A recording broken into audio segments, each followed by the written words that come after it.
اب آپ کو بتائیں کہ فیصل آباد کے شہریوں کا چینی کے بجائے گڑ کی جانب رجحان بڑھنے لگا۔ طبی ماہرین کہتے ہیں کہ چینی سے شوگر اور دل سمیت متعدد بیماریاں لاحق ہونے کا خدشہ ہے۔ چینی گڑ کو ترجیح دیں، اسی بات پر مزید بتائیں گے نمائندہ 7 نیوز اویس خان جی۔ اویس بتائیے گا۔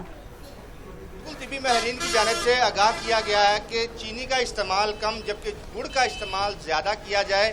طبی ماہرین کا کہنا ہے کہ چینی کے استعمال سے دل کی بیماریاں، دماغ کی بیماریاں اور شوگر کی بیماریاں بہت زیادہ ہوتی ہوئی دکھائی دے رہی ہیں، جس کی وجہ سے جو ہے وہ ان کی جانب سے یہی کہا گیا ہے کہ گڑ کا استعمال زیادہ کیا جائے۔ تو میں اس وقت موجود ہوں جنگ روڈ پر واقع جو مارکیٹ کے اندر ایک کریانہ سٹور کی دکان کے باہر موجود ہوں۔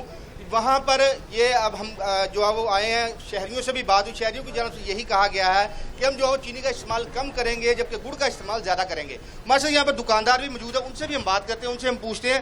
اچھا انکل جی، یہ بتائیے گا کہ گڑ کی سیل کیسے ہے، گڑ کس طرح آپ بیچتے ہیں اور جو گاہک ہے وہ کیسے آگے جو ہے وہ خریدتے ہیں، اس حوالے سے تھوڑا سا بتائیے گا۔ پہلی بات تو یہ ہے کہ گڑ کی سیل ماشاءاللہ بہت زیادہ ہے، اکثریت کے ساتھ گڑ بھی بکتا ہے اور شکر بھی بکتی ہے۔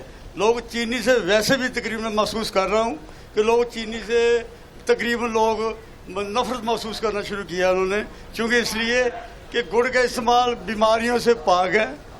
چینی والا گڑ بھی ہوتا ہے، ہم چینی والا بیچتے نہیں ہیں، ہم زیادہ بیچتے ہیں دیسی گڑ۔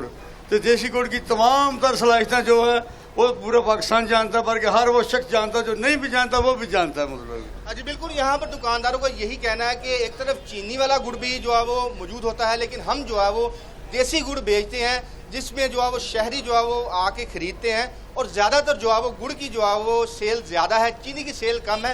دوسری جانب طبی ماہرین کا بھی یہی کہنا ہے کہ زیادہ تر گڑ کھایا جائے، چینی کا استعمال کم کیا گیا تاکہ جو بیماریوں سے بچا جا سکے۔ جی